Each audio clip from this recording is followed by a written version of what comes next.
Welcome back to One More Tune. Hello. The best music podcast based in the northwest of Liverpool from two musicians. We're award winning, aren't we? What award's that? I don't know. I just gave us an award. Okay. That's what half the people do on Instagram. Award winning. What award? Oh, you never find out what the award is. It's just award. Local small business on this particular street at this particular address. Exactly. Yeah. So award winning, award nominated. The best independent music podcast in the Wirral area. Hosted by two people called Harry and Connor. Exactly.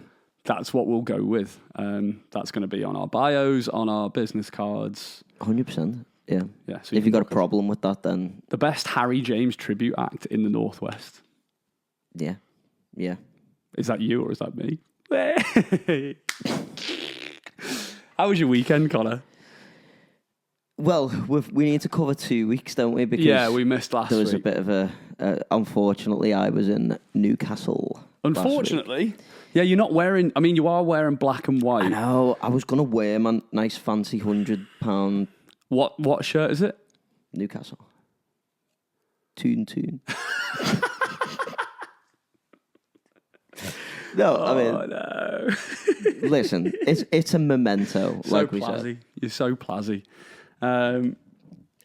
Yeah, the Newcastle fans looked a bit weird when I was at the bar in a Newcastle shirt. Mate, yeah. And they were like talking to me, and then I was like, "You're all right, mate," and they were like, Where the fuck are you from? Are you a Scouser? Are you from Sunderland? I was like, yeah, I was Scouser. And they were like, what? Like, yeah, couldn't make any sense. Yeah, it was great. It was fantastic. But, so 2 weekends then. I can't even remember what I was doing. It's Tuesday as we speak. It is. I can only really remember this last weekend, to be perfectly honest with you. What was the weekend before was all the Mowgli nice Mowgli dog show, which went really well. Swimmingly, mostly because it rained a lot and everyone was swimming. It wasn't great weather, but you know it was fine. It ended up being a really good weekend. We raised a lot of money. I believe over £100,000 for Clare House. Yeah, exactly. So I mean, successful weekend. The dog shows were fantastic. The dogs were happy. You know. Yeah, exactly. The dogs were happy. The musicians were actually, some of them were absolutely phenomenal. I'd never met them before, and some of them I've definitely, got contact details for and stuff for. Emphasis on some of them. Yeah, I'm not some of them. I doubt some of the other people who you are necessarily not getting along with too well are going to see this episode or any of the... No, probably not. But there are... I know that someone from Mowgli listens to this, so I'm being... Oh, really? Yes. So, anyway, but... Hello, Mowgli. Yeah, people. But what was I going to say? Oh, yeah, so the certain act that I will not name, I'm pretty sure is being pretty much confirmed that they're never coming back, so it's fine. But as far as I know, they're involved in not just Mowgli stuff. They're involved in Claremont stuff. I know. So that will be interesting to see what happens. Well, in the wise words of... I guess if we do Patreon episodes where we go a little bit darker and deeper into some of the behind the scenes... Yeah. We can maybe be a bit more clear about in the wise words of Barney. Oh, we need to talk about Barney. There needs to be like a whole... Not the dinosaur. We need to get him on because that would be hilarious. 100%. Because he would have some amazing stories. Absolutely. About some of his history of work. And I can imagine. Yeah. So Barney's the events coordinator at Claremont Farm. He has been, sort of my event spirit animal through the last sort of 5-6 years I've been working with them. He's 75, still very up and very active. 75? He's 75. He is a man of the fields, as it were. And he's just an absolute icon. He can deal with if something's falling apart in front of his face, he just has the coolest, calmest reaction. He just goes, yep. If you can't do anything, he'll either come up with the solution, or if you can't do anything about it, he'll just go, is what it is. Yeah.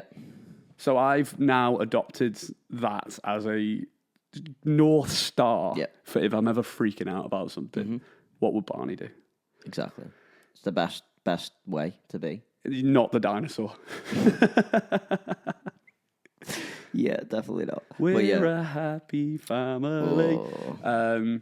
So you were doing all of the sound and tech and stuff for Mowgli. So I was unaware that I was doing the sound, but that was, I guess, kind of my fault. It was. There was a little bit of a communication breakdown. I wouldn't say it was more. I didn't ask probably the right questions I needed to because I just assumed that I was doing the same as what you did the year prior, which was just the stage management side.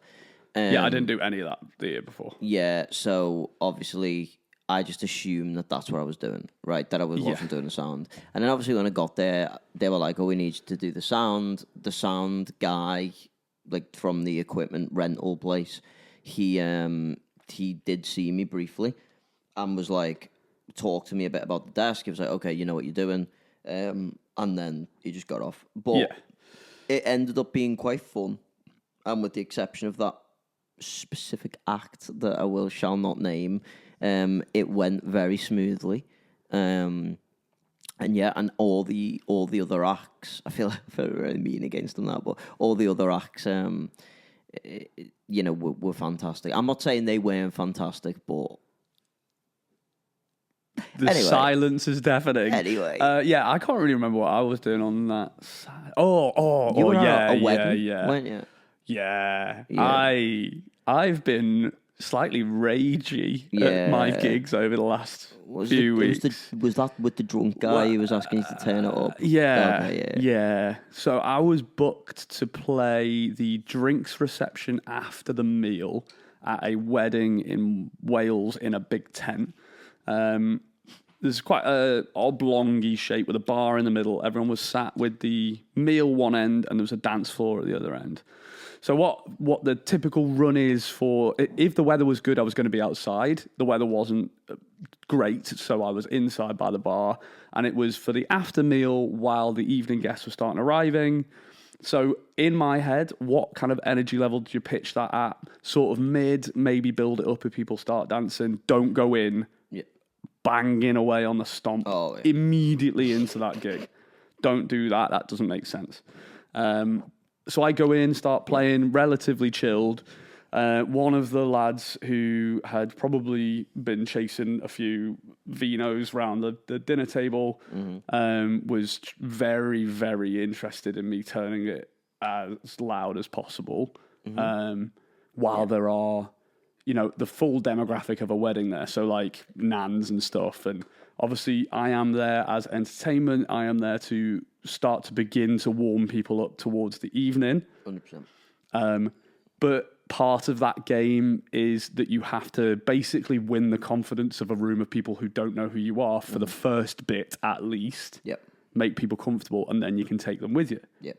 You can't come in and go bang, bang, bang, bang, bang, bang, bang, bang, bang at like 5 o'clock on a Saturday.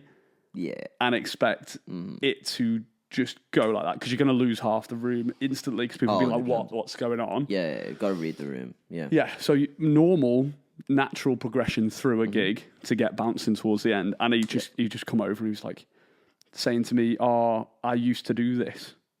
You need to turn it up. Not the I used to do this. Oh, yeah.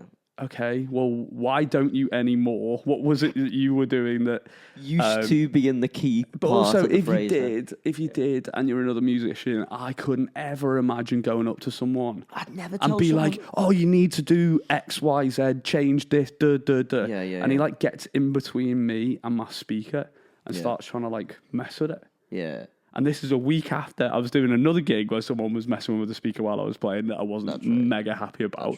So I'm already primed for if anyone goes near the equipment you're using while you're playing. I just had an experience of it the week before. And this guy, I am honestly 4 minutes into performing. Yep. So I haven't even myself managed to get into my flow. Yeah. And I'm having someone come and one of the guests at this wedding who's a bit half cut come in and messing with the equipment. So I literally people had started looking because I was playing music, started paying a bit of attention. Some people had started arriving. I was playing by the bar. There's a group of people around the bar. Right. So I'm kind of in the middle of things. People are looking at me like singing along a little bit, kind of like starting to notice it. Okay. And this guy comes and stands in between me and my speaker. And I literally just like, not even like stop to be like building into a chorus or something, or like let me hear you and stop. I literally just like mid-bar, mid-chord, mid-lyric, just stop and like step back from the microphone. And I'm just staring at him. Like 20 seconds staring at him. So I'm 4 minutes in, and 20 seconds of those 4 minutes have been me stopping, staring at the guy who's trying to fuck with my speakers, so that it's insanely awkward. Yeah. And someone else realizes. Turned out most people realize, because obviously the music just cut out. Yeah, of course, yeah. And everyone's like looking to me, and I'm looking at this guy. So I've like quite affrontedly just made 100%. It look like he's just made the biggest twat of himself. Yeah. And he, to be fair, he kind of disappeared into the background for a bit. Yeah. He didn't come back after that, did he? No. But I was kind of thrown by that, right? I haven't even got into my flow of playing yet. I'm not feeling, settled and into the set. And that happens right at the start. So I'm just like, okay, brilliant. That's like getting in your car and like your wheel falls off before you've even got out the driveway 100%. Sort of thing. 100%. So I'm trying to find my flow again. And I'm being paranoid. I can see the lad like walking around the crowd. Like I'm in my head going, oh, he's going around and like basically pointing at me and being like, oh, that guy, whatever. That's obviously not what's happening, but that's just what's going on in my head. It gets in your head, I know. Yeah. To the point where like I was using my my portable rechargeable speaker. Okay. That is good for that kind of environment. Okay. If you crank it too much, you lose bits. Yeah. It does the compression thing wherever you hit the... So I finished my first set. I'm by the bar. I go over to the bride and groom and go, okay, should we start livening things? I play the game because, that's fine. The general concept of it being louder, I was okay with. It was a manner of delivery. Yeah, 100%. So I get my I basically set up twice for this gig. I have to pack down what I've packed up, move it over towards the other end of the tent by the dance floor, put a proper decent sized rig up. Okay. And then do a set cranked. Okay. But then I'm also like, it's like I'm two different performers, because the first set I've been doing relatively chilled, not super loud. Okay. And then I've stopped. And then I've come back in a different spot. Playing completely differently, because I'm like starting at a higher intensity level. So I basically have to win them over. I have to set up twice. I have to win them over twice. I get to the point where on the dance floor, there was probably 20, 30 people out of 100 people for a wedding. So for me to then pass that over to a band, that's okay. I've kind of broke the back of people getting loose and whatever. Yeah.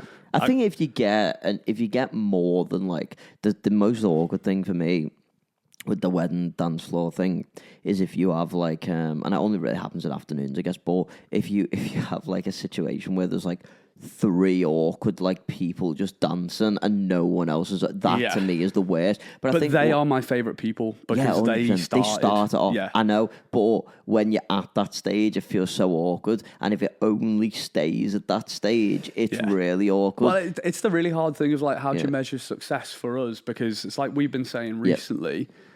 A lot of the gigs and a lot of the content and videos and stuff we post are going to be some of the best things that happen, right?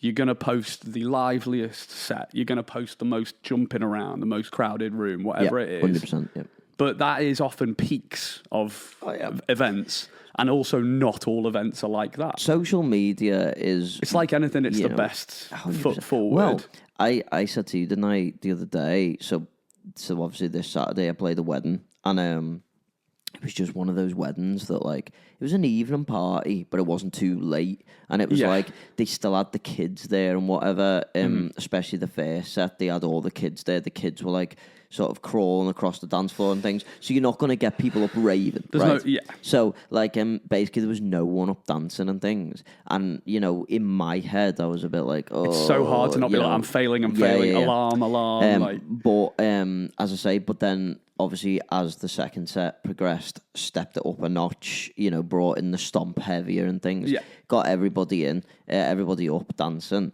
I probably had the whole wedding realistically the last 5 songs. Everyone was up, and actually those pinch moments are the things that people remember. And I got in those 5 songs, I got like people to film.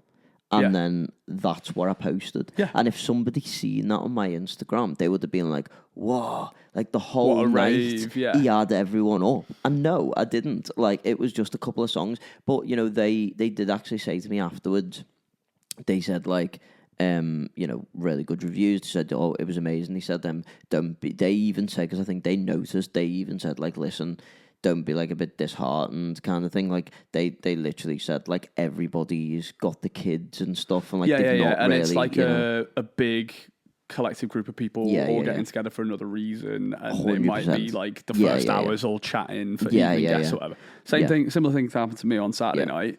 I had an afternoon baby shower that was like I don't know, 30 people in a 30 people in a back garden. Yeah. But that was actually class. Right. Because, like, even with a small number of people, if you can get the atmosphere right, and then half of them are up, like, just in a little garden, like, surrounding me, dancing, 100%. Singing along, that is a great atmosphere. Yeah. I've got a nice little video that I've posted out about that. I've seen it. It's great, And then I had a 40th birthday party upstairs at Claremont, and that was not necessarily the same level of, you know, involvement or people up dancing and stuff, but there's some kind of, you know, mitigating factors a little bit.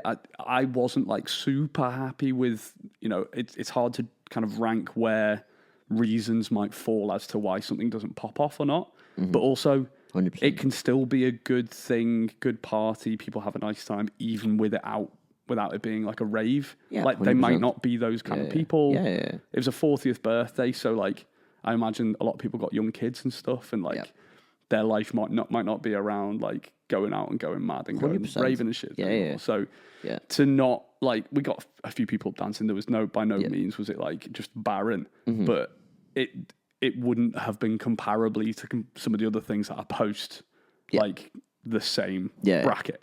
100%. And even sometimes you can just have a bad gig. Like that's happened to me where I know I've not sounded great.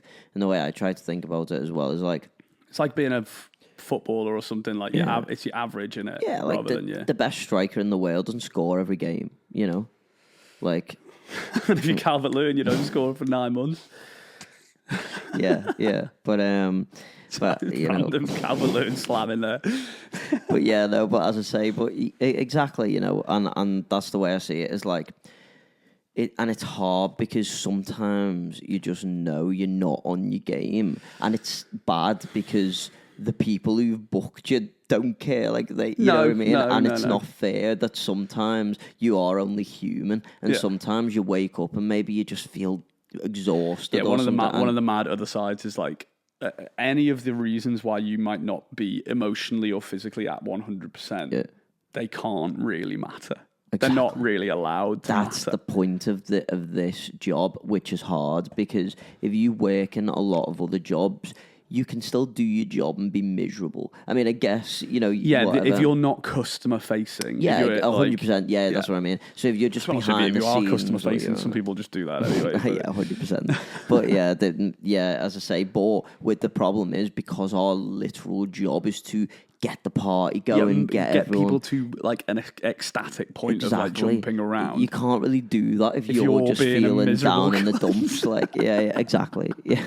If you're just there, like with your My Chemical Romance hoodie on, I have definitely seen some musicians who were just miserable though at certain things. I remember a guy at a wedding a couple of weeks ago, and I was like, he was on before me. So and I was like, what was he singing? Yeah. He was singing, and he was just doing acoustic guitar and singing. And I think they had like multiple acoustic guitars. Like a sort of fezzy vibe I guess thing. So, yeah. Anyway, so speaking to the guy, and I was like, you know, I was in a good mood. It was the only gig I had that day. It was really sunny. It was a really nice venue. And I was like, oh, you okay? Like really excited. And he was just like, oh, this and that, and just like proper moaning. And I just almost felt like being like, mate, I don't know how much. Obviously, everyone charges different, but like, what is a wedding? So, like, I was like, you're on at least a couple of £100 to go and play Early, in the get to leave, sunshine, yeah. like in the sunshine to a load of people all dressed up, having like one of the best days of their lives. Like, what is the? What more do you need? But then you don't know what's happening in the private life and stuff. That's the flip side. You just don't know, and it's hard. I call it a hospitality smile. Yeah. Okay. You have to pin on your hospitality smile. Right. Okay. And it's not being, I don't know, you might say it's being a little bit two-faced or something, but it's just like you're going to work. It's your professional, putting your professional head on. Like the way that we talk between each other, talking about gigs and stuff, is from a like colleague, peer-to-peer sort of thing. The way you are with clients, you have a manner that you speak to people in. And some of that is about being like, calm and happy and like nothing's a problem and all that. Where in the back of your head, like if someone asked me to set up my first set somewhere and my second set somewhere else, in the back of my head, I'm like, no, but I'll be like, no problem, no, 100%. Like, that's it exactly. I mean, to most of the time when I'm doing weddings, I will just do whatever they want with a smile. In most cases, if they start to push it to the point where they're just being way too demanding, then it gets to the point where I'm like, or if it's like a timing thing, they want to carry on or whatever, like. Oh yeah, that's the worst. The worst is like, it's like, I don't mind playing on a couple of songs, right? I don't mind that. That's it's standard encore that makes you feel good. It's almost expected, right? And actually, those encore songs, you've kind of had a peak. Yeah. So they can just be slow-ish, sing-along-ish. Yeah. Maybe do one little bit of like heavy upbeat again for like just 30 seconds in the middle of it. But I'd just normally go to like Hey Jude or something, so people get in a circle, start going na na na na na na. Yeah, just keep that going for like 20 minutes. Yeah, and it makes it feel like you've been playing for ages afterwards. Yeah, 100%. But yeah, I do have a problem with, because the problem is it's also the ultimate compliment when people ask you to carry on, because it's like they're saying you're that good doing stuff. Yeah. So it's like you don't want to sort of be rude by being like, nah, I'm off by, and you don't want to be like a bit like, I've had my money now, see ya. But at the same time, there's also a thing where it's like, but then there's the opposite side, which is you, which is like, well, now I've just worked really hard for 2 I've hours. won already. I've entertained you for the 2 hours. I've gave it everything. I've got me full energy and everything. And it's like, it almost becomes a bit when they're just like, more. It's just like, comes a bit like, are they just trying to get more out of their money? Like, more for the money? I don't know. I know sometimes they're not, and it genuinely I treat it as a compliment. victory lap and just do 10 minutes. Normally 10, 15 minutes or something. So. Yeah. And just like get everyone else to sing instead of me. I've had points where like I've done a couple of songs extra, everyone's loved it, and then I went to finish again, and they're like, no more, and then I've been like, no, I'm finished, and then I always like turn the speaker off, unplug my guitar. You do something very visible, so like then, take the mic out the stand or something. I do that, and then they start booing, and it's like, what? Like, I guess it's a tongue-in-cheek boo, right? I know, has to be. I know, has to be. I know. And you would much rather them be unhappy that you're finishing. Yeah. Well, that's true. Than booing you off while you're still playing. That would be a lot worse. Imagine, do you reckon anyone's ever got booed off during an encore? Like my first couple of gigs, I actually got asked to leave because. Wait, what? Yeah. No, all right. We need a clean edit point. Right. This is this week's version of Connor incriminates himself. We will get a jingle. I'll have a button at some point that's like, Connor makes a twat. No, like the thing is, right, I was this is not even comparable to now. This is like 10 years ago. This is when I was like, just learning the trade or whatever. But basically, like, no, an important. I just love these random. No, an important thing. You'll get this. The one of the hardest things. You do realize that I'm now just going to try and disagree. One of the you'll agree that one of the hardest things that takes the most time to learn in this, like sort of in this game, in this job, is reading the crowd. Yeah, it's not actually playing and singing. It's the crowd, and soft that's skills stuff. The most important part, in my opinion.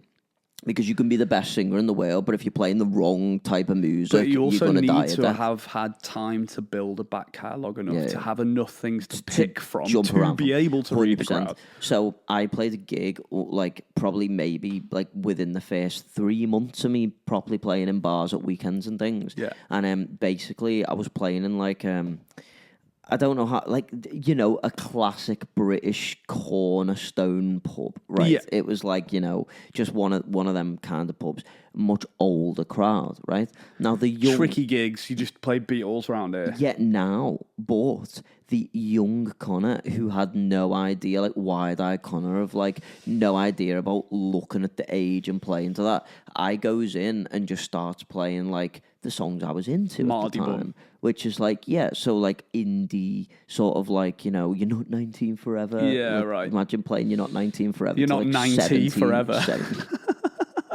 Exactly. So I'm playing all these songs, and it's just like, what's going on? And then all these like old people started getting up, like and like muttering things to the bartender and all that, and like stuff. And then like I don't know, but it was like, oh, get this like shite off or whatever. You know what I mean? yeah. Like they were like, you know. So I.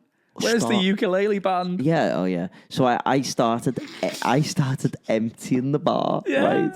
Started emptying the bar, and it wasn't because I was bad. Well, It's just wrong, I hope wrong performer in the wrong place. It was just like one of them where the most of the people they had on in that bar as well were like older bands. You know, they were playing that kind of thing. So why they put me on was It's often they're trying to get like younger exactly. demographic and stuff in it. While I've got 3 minutes left, Yeah. this leads on to a worst story. Okay. We'll carry on. See how I kept that was short? professional. I kept that That very was professional. short. We're actually learning how to produce a podcast. Exactly, a little bit now. because you're always saying about the faff, so I tried to trim the faff. There you go. Connor talks in circles. Exactly. So, right. So, similar story, but I'm going to kind of try not to blast the person who's responsible, but it was definitely her fault. But You know who you are. Noted. so Connor's coming for I you. got booked by an agent. Called. I got booked by an agent who's based in Manchester, right? I don't work with her anymore. Okay, so female agent based in Manchester. Yeah. Used to work with Connor, doesn't work anymore. Yeah. Just trying to narrow it down so you can figure it out for yourself. Yeah. But I don't work with her anymore for reasons like this. But like this was the worst gig of my life. I'm gonna put it down and say this is the worst gig. I can't believe I've not actually told you the story, and it's just Oh my ruined my god, head. worse than the stool. Anyway, it's worse, right? How can it be worse it's than? Just wait till you hear this. It's unbelievable, right? So this is like I've only done about 4 or 5 gigs for her, right? Yeah. You know the way agents do that thing where they do a showcase and you go down and you play, Yep. right? So I did one of them, right? She knows what I sound like. She knows what I look like. She knows the music that I play. That's very important to the story.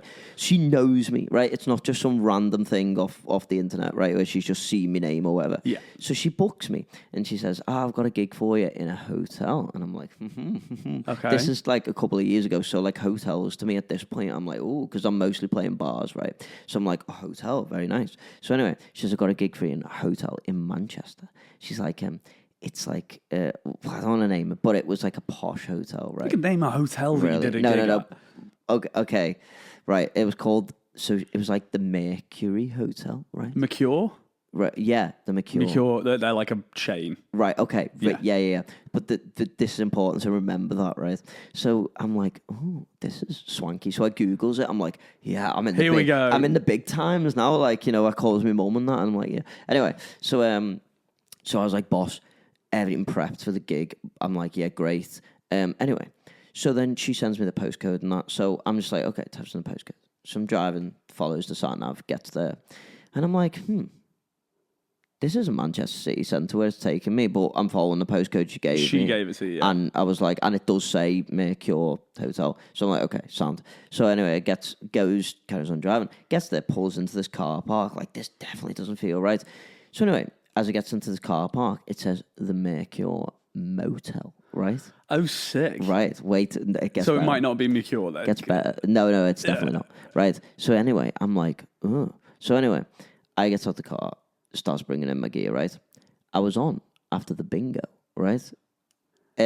So, right, you're starting to see where this goes. Right, so anyway, I get set up, and there's a guy who's like the resident DJ. You know the way there's motels with like a guy, and he's like got his little like AMs and disco lights, and he's like, you know, his little wireless stag mic and stuff. And he was cool actually. He was a really nice guy. He really entertainers from back in the day. But what I'm still saying is, it. He was like an old school. He was like, you know, some of the old heads are so man. sick. And mate. he knew what he was doing with getting all the crowd going. Well, they've probably gone there every Sunday or whatever for the last 40 years. So it turns out what this thing was like it was a roast dinner. It was a Sunday. It was like a roast dinner with bingo afterwards, and then me, right? So I'm just like in my head, like, what's going on? I was thinking I was playing this like 4-star hotel in Manchester City Centre, and I'm like, what? And now you're with Doris. Yeah. So anyway, so I start setting up and all that, and they're like, I think that PA might be a bit too loud. They were like, it's like a big speaker and that, and I was like, I've only brought one in. I've got another one to come, you know. And they were like, "Oh no, they're like, you'd be better." So the guy was like, "You are trusted because he's the regular guy." He was like, "Just go through mine." So okay, he's I've got a mixer here. So okay, great. Plugs into the mixer, right? So I get up, right? Plays the first set, right?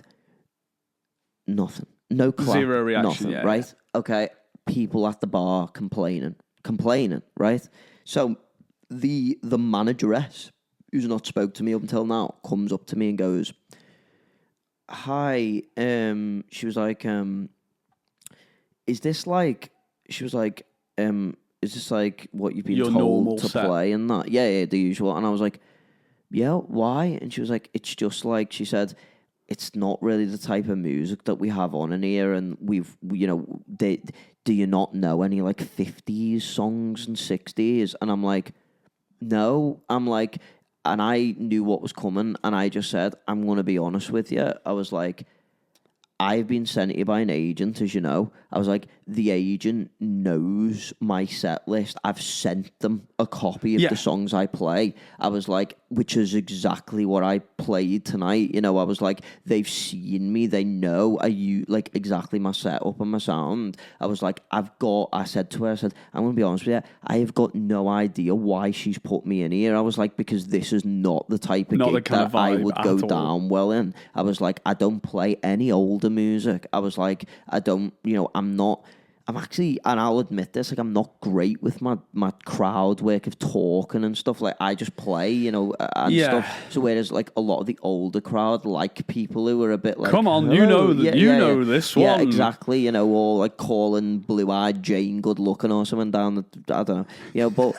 you are good at it. You just need to put that into practice, mate. Yeah, but you know what I mean? This one's for all you sweethearts out there. So anyway, like, to cut the long story short, anyway, is like basically, I mean, there's a lot more stuff that happened but wasn't really relevant, but it turned out to be a nightmare. And then she sent me home after the one set and gave me the money, right? So she paid me to leave, which is great. And then I was just like, oh, what the hell? So I didn't even call the agent because I was just dead disappointed. I went home. The next morning, the agent gets onto me angry, going, what happened? Like, I heard that you didn't even play the full set and you had to get sent home. Like, why did you not sound good or something? She didn't say that, but something to that effect. What was the problem with it? What was the problem? So I rang her up and was like, listen, like, you've sent me to play this place. I was like, the crowd was like old, like really older people. I was like, you know, you've obviously seen my set list. And she was like, well, what were you playing? So I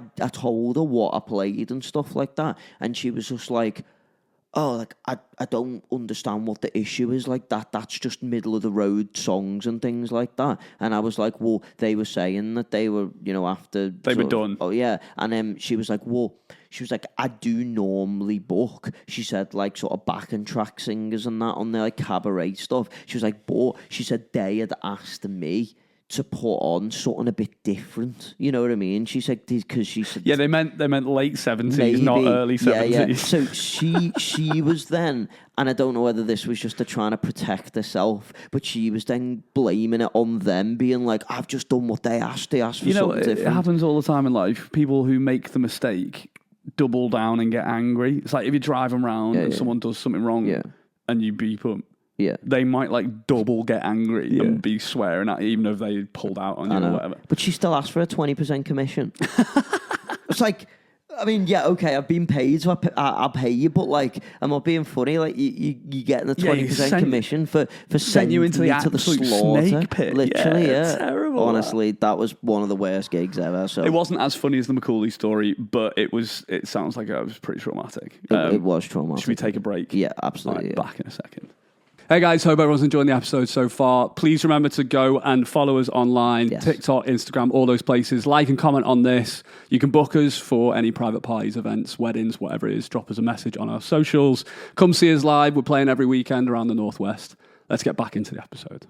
Okay, welcome back, section 2. We got about maybe half the way through last weekend's Saturday gigs, pretty much. 100%. I don't think we really got through any of this weekend. No. You sent me on a gig on Sunday. I did. See? You did? See how the tables turn? How the turntables. Nice gig in a slightly mad gaff in Croxteth. Yeah. And then I went and played a nice gig in a slightly mad gaff in Birkenhead. So yeah, what a nice, I actually think they are weirdly kindred spirits, those two venues.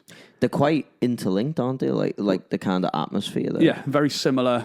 Kind of a lot of like when you walk in a venue, you feel like everyone knows everyone. Yeah. 361's very much like that. Father's Day this weekend. That's right, yeah. So Sunday was, where were you? What were you doing? I was with my son. Oh, boring. Fucking predictable. Call yourself a professional musician. Well, I turned down quite a few really good paying gigs, actually. But yeah, I mean... Oh, what a good dad. Exactly. Can't put a price on fatherhood. 100%. Yeah, we went... I was at a farm feeding goats, and we went to like an adventure farm thing, and we're feeding the animals, and then I found out that the animals we were feeding, it said on a big plaque, was like, these animals are being actively used in the meat trade production. So we were basically feeding the food. Like, so basically... And this is a genius. This is nothing to do with music, but genius level business, right? So these people have animals that they obviously intend to sell for meat production, but they need to fatten the animals up, right? So they need to feed the animals, which is their biggest expense. Right. So they get people to buy the pay food. them to feed the animals for them to sell. I mean, come on, that's printing money. It's genius. But as I say, obviously, you know, the kids don't know that they're feeding, you know, their next little KFC bacon roll or over whatever.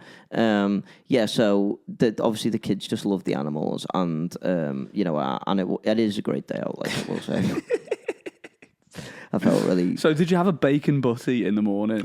No, with your little lad, and then go and... The thing is, the day before I had KFC, and we were feeding chickens. That's going to be red hot, by the way. It really is, yeah. Why would you continue to... It's fine. Do you get... This is slightly random. Do you ever, like, injure yourself playing? Oh, yeah. Do you injure your mouth? My mouth? I really regularly... like, right. bite the inside of my cheeks or something. Right, or, okay. like, the mic pressing up against you. Well, the worst one is when someone knocks in the mic stand and it hits you. I swear I've almost lost my two front teeth so many times. I've definitely got chips on my front teeth from a mic being, like, knocked into it. These are okay because they're quite soft. Yeah, just don't use these for gigs, do you? No, 100%. I got this stand. I don't use it anymore because it's a bit knackered at the bottom. Yeah. But this gravity stand was, at the time, a stroke of genius because it's very heavily weighted at the bottom. Right. So when people knock into it, it doesn't fall over. It's like one of those cups that doesn't fall over or whatever. Right. But it just also is a bastard to carry around with you because it's really heavy. Can imagine, yeah. But yeah, mate, I know you did a wedding on Saturday where you're like in the middle of the dance floor and people are like dancing around you and stuff. But the worst part of that was when I finished. As soon as I because as soon as I finished, the DJ goes, "Everyone gather around the dance floor for the first dance." The second I finished, I think I saw a video of the DJ playing the bride and groom on shoulders, and your kit looked like it had been like kicked to the back of the dance floor. It had, because I did that because everyone's Connor's new loop system that he's mortgaged his future on. Yeah. He's taking out to gigs. We've had a go at some people previously for using too nice kit on not nice enough gigs. By that I mean you should have a workhorse guitar or whatever instrument you play. Yeah. That if something happened, it's not the end of the world. You need to have something that if any random gig at any random time it dies, or you fall off a stool and land on top of it. Yeah. yeah. But the thing is, I need to take that loop station to everywhere because there's a reason for it. First of all, I use it for reverb on my acoustic, which makes, I can't even tell you how much of a difference it makes to every gig having reverb. It just sounds bigger, right? And you sit in at the wash zone a little bit, but in a nice way. It makes your vocals sound way better. 100%. So everything just flows a lot smoother. I use it for the reverb, but I also don't stop in the gig, right? Not once. Don't stop to have a drink, nothing, right? But I do have a drink because the way, obviously, you do a similar thing. It's just like I use the loop station for in between certain songs or whatever. I'll loop 4 chords very quickly to run and have a drink or whatever, right?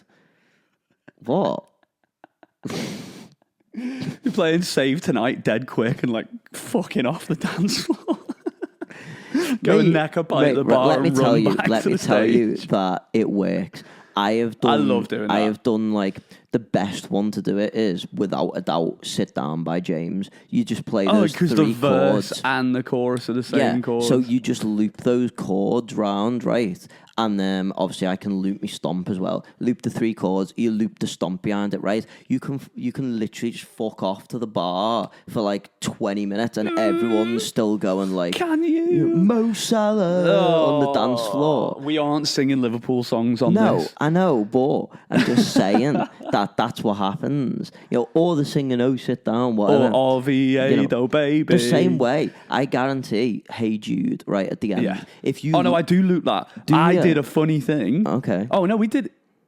No, I didn't do it at Claremont. Sometimes I loop the chords. Okay. And get in the middle of the crowd of people and start like. I've done that before. I've like got into the circle. Oh yeah, like crowds, just jump crowds. Well. Yeah. Crowd falling, maybe. Like the beginning of School of Rock. Where yeah. You think you can kick me out of the band? Well, you're not hardcore. Greatest film of all time. So good. So good. We should do a little like music film 100% club. 100%. Watching like... Well, the best music film of all time is without a doubt Spinal Tap. Yeah. I love that film so much. I actually almost... I probably shouldn't say this. I actually almost genuinely did wee myself watching that film on like I actually felt myself have to grab because you know that scene in Spinal Tap where they're playing that gig and they're playing that Stonehenge song. And they've said they need to be 7 inches tall. And it lowers down and it's just slowly lowering down and they're all looking at it like, what's that? It's mate, that and the scene where they keep talking about the drummers and it's like, the first drummer, he died in a tragic accident, the second drummer. Those 2 scenes in that film will forever, like, just, you know, I know everyone goes on about the amp, like, going up to 11. Yeah. Well, I know that. This one goes up to 11. It's like, well, why don't you just make 10 louder? It's like, no, but this one goes up to 11. Yeah. Or the black album instead of the white album. Like, mate, there's so many. The one where they're trying to find the stage. Yeah. From the green through room, the things. Yeah. And they just end up in like a different fucking country. Yeah. That's what I mean. They don't make that many good music. Tenacious D. Tenacious D. That's going to be my pitch for the best music film. Really? Yeah. I mean, I think that's I've always loved it's unbelievable. Like. I used to know the devil like duel bit at the end just off by heart. Yeah. The lyrics was like so good, and I didn't even know that was Dave Grohl until years later that I knew it was him. It was incredible. But there's actually not that many, is the music I'm films. the devil, I love metal. Check this riff, it's fucking tasty. Yeah. I think I probably still know all the words. Yeah. So we'll have to do a movie, 100%. a music movie film club at some point. Absolutely. Yeah. A little Patreon side one or something. Absolutely. Speaking of the Patreon, I think we're back online. I got an email saying that they've undeactivated our account. We got the Patreon banned because of Harry's suspicious activity that no one knows what it was. Harry won't tell anyone. It's my North Korean VPN that I was using. Yeah, I mean, there was some. Yeah, did they ever tell you what the? I think it was just because it's like new account or whatever. Right. I think it was a new account. I was trying to load information into it too quickly and set it up too quickly. So it was like the AI thing was like, nah. I think they like, when you sign up with it, they give you like a verification email thing. Okay. And I think I was still busy like filling in all the information and I hadn't verified the email. Right. So I think it thought that was suspicious or something. Okay. But it's sorted. So you can now, we will get it set up very soon. Yeah. Some bonus content coming. 100%. 100% would be great. So what was Sunday night for me? I was talking to you about this on the phone. Yeah. I got to the end of what felt like a pretty long weekend. It wasn't necessarily like the most gigs. It was just for some reason, felt like it was taking forever to get to Monday morning. Oh, yeah. Yeah. And I'd done the gig for you in Croxteth, got to 361. Mm-hmm. And 361 is now kind of like my second most played gig, probably after OBK, just in terms of like the people that I see regularly there and stuff. So actually that for me is a bit like a sort of homecoming gig. It's my last gig on a Sunday. Yep.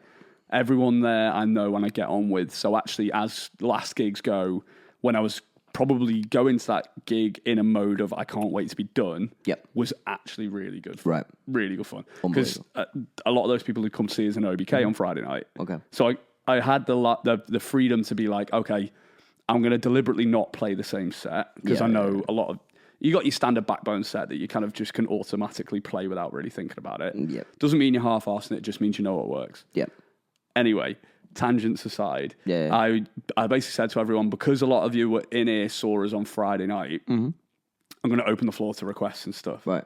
So I got 3 requests. Okay. And tried to make a mashup out of them. Okay. Just on the fly. Nice.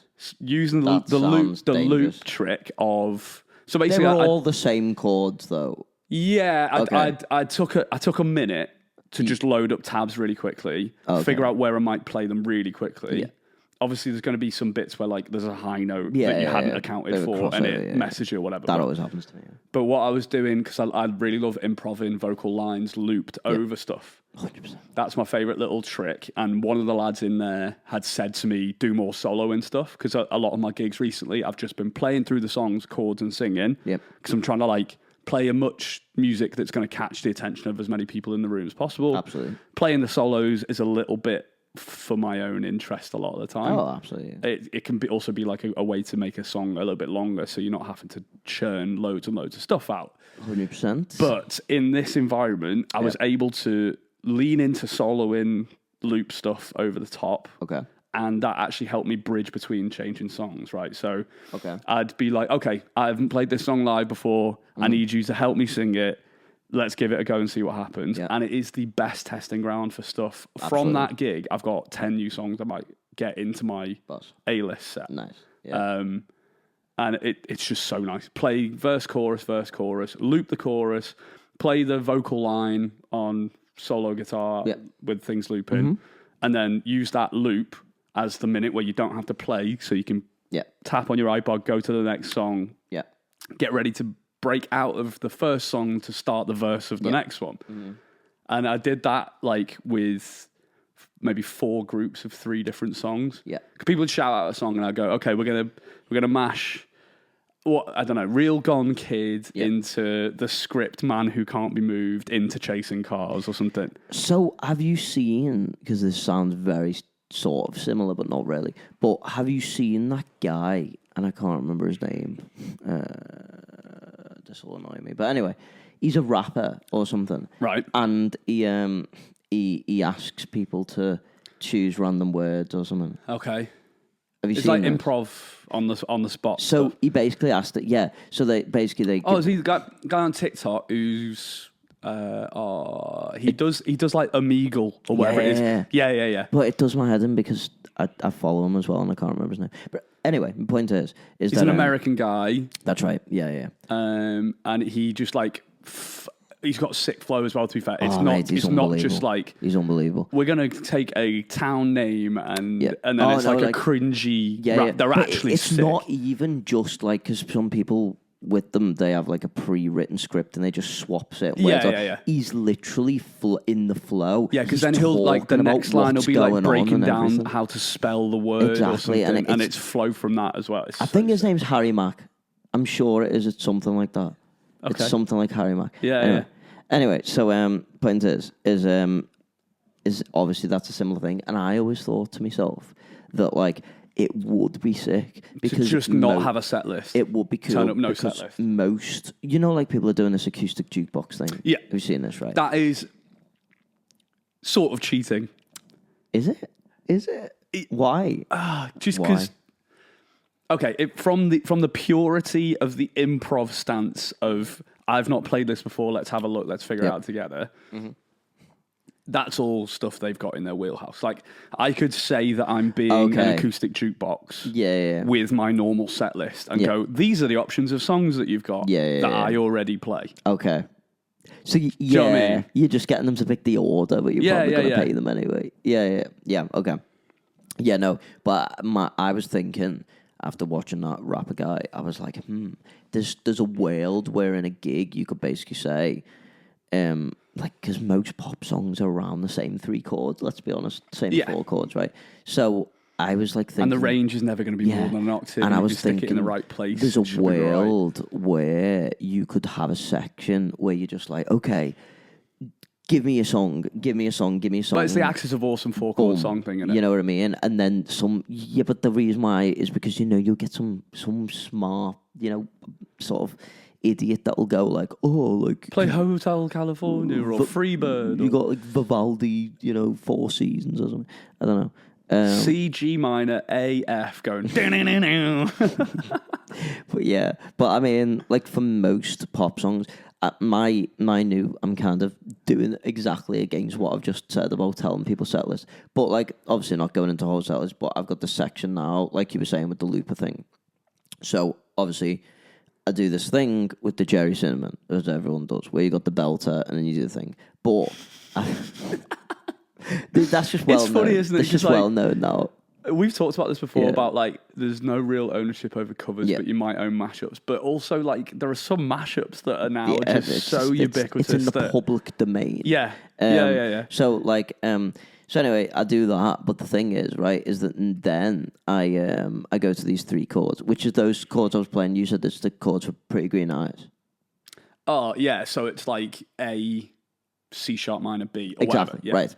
So those 3 chords now, I'm like, So I loop them, right? Loop them with the stomp. I could literally just fuck the guitar off for like 15 minutes with those chords. And you've got like Show Me Love. You've got like, what was the other one? Teenage Dream, Katy Perry, Taste by Sabrina Carpenter. Like they're all the same chords. And so I now have this list of songs where I do it different every gig because I just choose a certain amount from that list. And that is the beautiful thing you can do when you're trying to read the room. 100%. That you lean it more Taylor Swift or Sabrina Carpenter, or you'll lean it more like... If it's an older crowd, I've got like Betty Davis has the same chords. I was going to say exactly that. So like literally like things like that. So I've literally got this big pool now. So when I get to that section of my set list... I'd swipe across to my notes app, and I've just literally got all these songs that I only know the chorus to. That's it. But sometimes sometimes you don't need the verse. You definitely don't need the second verse a lot of times. I hate the energy dip after a first chorus into a second verse. I can feel the room turning into treacle. You are what's wrong with the future of music, because soon songs are just going to be chorus, verse, chorus. But it's not that I don't want it. It's that I can feel the energy of the room. People's attention span is the problem. It's just TikTok is destroying People us. will mostly know the chorus. If they know the chorus, they'll probably know the first verse. Yeah. The number of people who then also know the second verse gets slim. It's even shit like Angels, Robbie Williams. Yeah. You play the first bit, and suddenly everyone goes, yeah, I know it, and the chorus is big. You play the second verse and you lose half the room, And then I want to play the solo. Oh, the solo is so good. Because it's sick. Everyone sings But the solo gets more reaction than verse 2 does. I know. So you've got to always think, and that's why, like, those things where you just have, one of my sort of, like, clubby sections of the set is bridge into chorus, bridge into chorus. When I went to go and see Bruce Springsteen with my dad, and he was playing Dancing in the Dark, and he went into the middle eight, and my dad was like, "Oh, did you know that this song had a middle eight? Because, like, I don't think I've ever heard you play this part There's a of the joke song." somewhere, and like, it's on me. Shake this world off my shoulder. It's yeah, like, but no one else knows it at the gigs that it's we the do. dip, unless you're a real fan Middle of the eight. act. When have I ever, in most, recent history, have you played noticed a fucking middle that eight? most modern pop songs don't have a middle eight anymore? It's gone. Yeah, You know, it'll be repeated chorus with a guitar solo that is playing the vocal line. It's a chorus with a different instrumentation, basically. Yeah. No solos anymore. Well, I say that, but then Sam Fender's new album's got like harmonica solo, guitar solos. Good music, it's a good Sam Fender music. song when 2.5 minutes in the sax rips My- out. The future of songwriting might It's sax change, solos. but the future of Sam Fender's songwriting is not going to change. I love Sam Fender. I've seen him a few times. You went to see him last week. I saw him at Radio 1 recently. Seen him a few times before that. Saw him on his way up. I love him. But you can cookie cutter some of the structure of Sam Fender's tunes. Yeah, but it's the same with any modern artist. Yeah. The thing is, the one thing that I will say that my dad actually said as well, some nuggets of knowledge from my dad, because he's an older person who's into music, so he has some good insights. But one thing he did say at the Sam Fender gig was he said to me, he was looking around and he went, "Do you know what makes me happy?" And I said, "What?" And he said, the amount of like teenagers here. He said because it's real music. He was with like, young people paying attention nice to it. to see young people going to see a real band playing live music. He was like, and stuff. He said as opposed to just like raves and like stuff these days. He said, which I know has always been a case. I think the gig underground scene in the UK is still kicking off. Like there's still a lot of bands that are doing quite well at the minute. I think so. But it is unfortunately rarer. Like when you think Sam Fender's probably quite on top at the moment in the UK scene, right? And really, I mean, the songs are phenomenal, but probably the biggest current indie artist. Go back though to like maybe the 80s, 90s. Most bands sounded that good. Like most bands sounded like that. Where now he's a rarity because he still sounds like that. Also, there's a thing about sax that just, I don't know, everyone's using sax these days, aren't they? I've noticed that. Sam Fender does. Sam Fender does. The 1975, I've got a sax. And yeah, it's just a sort of nostalgic 80s thing, I think so. But have you noticed that music is going back to the 80s sound? Everyone's using big chorusy guitars, saxophone solos, eights on the bass, all muted and stuff. With synths as well. Yeah. It seems to be evolving into like a more modern produced 80s sound, I think. I think Stranger Things had quite a lot to do with that. Potentially. Because of the soundtrack and the cultural significance and the... Well, did you hear Peter Gabriel's version of Heroes on that? It was so good, man. It was unbelievable. I did watch all of it, so I will have, but I can't remember. It was unbelievable. What have you got coming up this weekend, right, okay. Connor? Very meandering. If you tried to write... on YouTube, when you put the video up, sometimes it's got the bar with little cuts that show where the chapters are, where they talk about different sections. Oh, yeah. There'll be one section that's like really long, talking about something dead specific. And then there'll be loads of tiny sections where we go, this. I think pretty soon, if the podcast gets big, we'll just have doctors just basically diagnosing us with ADHD. Like, you need to come in to speak to us. Okay, this week, well, I've got nothing. I've got nothing left. Okay, right. I'm playing in Eric's and Matthew Street today in 2 hours. Your regular Tuesday slot. My regular Tuesday slot. It's my only really public slot that I have that's regular now. Yeah. So I've got that. I'm off Wednesday. I'm off Thursday. I'm enjoying the sunshine. I'm thinking of buying a hot tub. We're going to Wombats on the pier head on Thursday night. Yes. It shall be amazing. I've never seen the Wombats. Again, I've seen them quite a few times. Are they Love good? The Wombats. They are very good. There's only 3 of them as well. Well, they're 3-piece. Yeah, 3-piece. Were they playing to playback or something? I think they've got sample triggers. Okay, yeah. Drum sample triggers. Yeah, yeah. Because I was going to say, from what I've heard live, they sound massive. So I'm like, there's no way that's a 3-piece. I think they sometimes bring on a couple of backing singers or bring on a brass. Or what's the Wombat's biggest song? Bring on a brass section. Wombat's probably biggest song that will get the biggest reaction moving to New York, because the first line is "I'm back in Liverpool." Oh, okay. Oh no, wait, that's Let's Dance to Joy Division. Yeah, moving to New York is "I've just had the craziest week." Right. Okay. Are they from Liverpool? Sort of. Sort of. They met in Lipa, didn't they? Yeah, they started gigging in Liverpool. They're all the drummers. Scandi, I think. Okay. Tord? Is right. I don't know. I can't remember. Yeah. Fair. Murph's from round here, the lead singer. Okay. Well, like on the Wirral. I think he is from the northwest. What, of Liverpool? No, I don't know. This is very vague. He's not a Scouser. Oh, okay. They're none. I don't think any of them are Scousers. They're a Liverpool band. They are a Liverpool band, but they're not Scousers. Okay. I see what you mean. They formed in Liverpool. Yeah, they got big here. They started here. Right. Okay. And when I say here, I'm currently in Wallasey. So if I'm ever gonna start a band, I'm gonna go on a plane to LA and then officially start the band there. So I can we formed in LA and like. Well, when Holabody was still going, we said we were from Liverpool.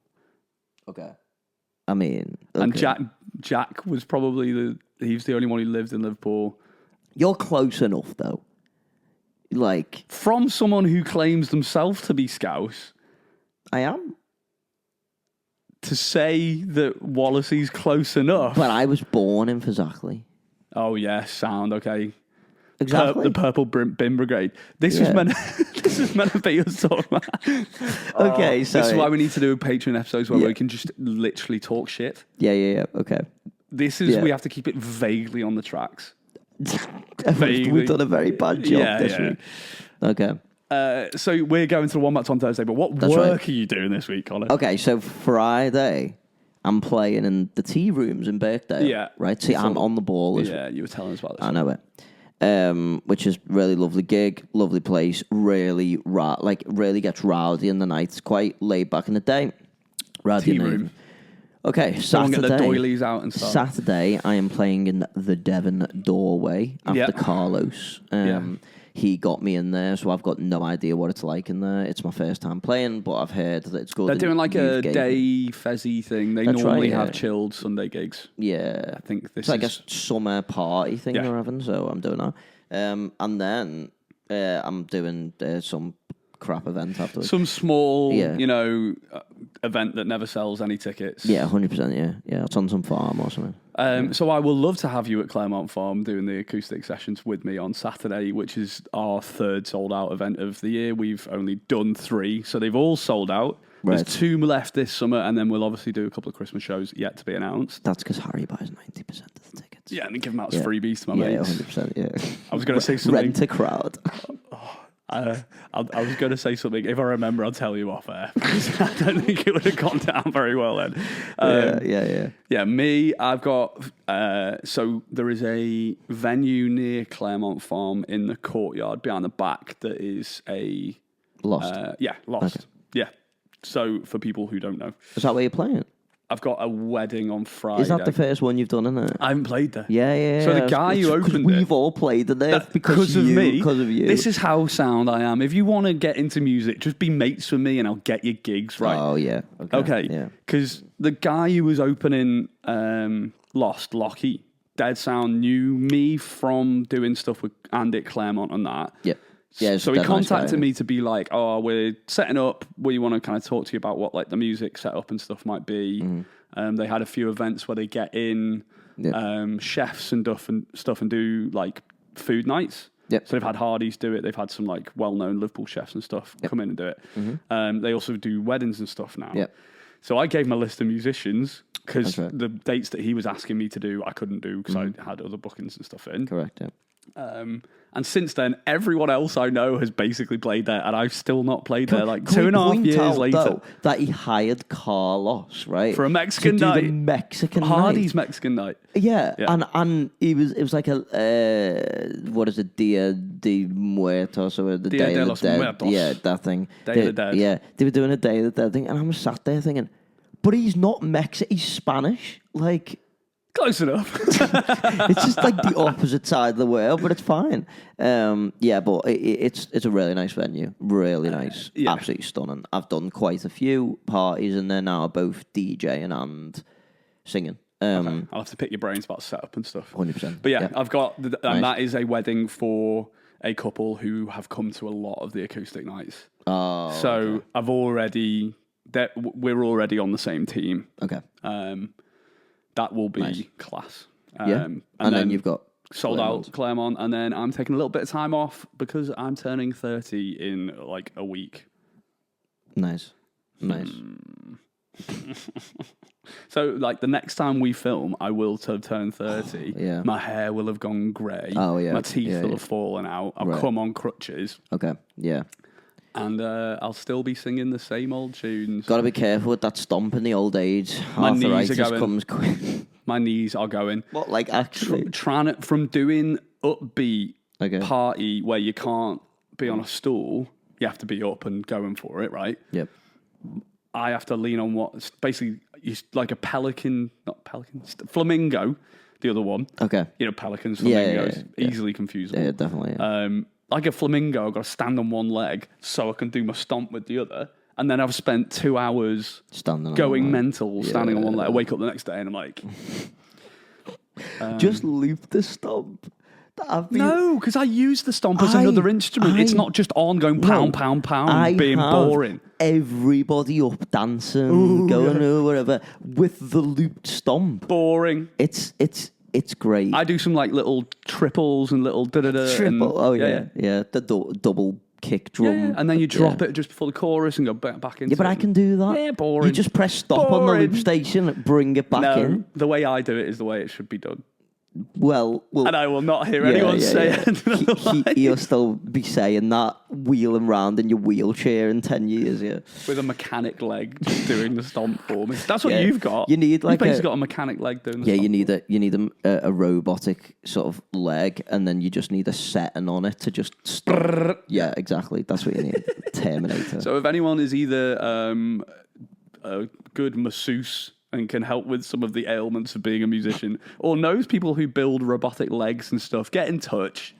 We'll shout you out on the podcast. 100%. We're gonna need to get a big list of people writing in and giving us a few more questions and stuff because that was fun last time. We'll put a post out and stuff. Leave comments and questions on this. We'll be back with another roundup of some of the chaos that ensues. I might not have loads of gigs to talk about when we get back. We can talk about your like. we will what about are you Claremont actually stuff. doing for your 30th birthday? Because you keep alluding to this. I'm off, but I don't know why off. you're off. I'll tell you later. Okay. I'm off. Right. Okay. We're off. See you in a bit.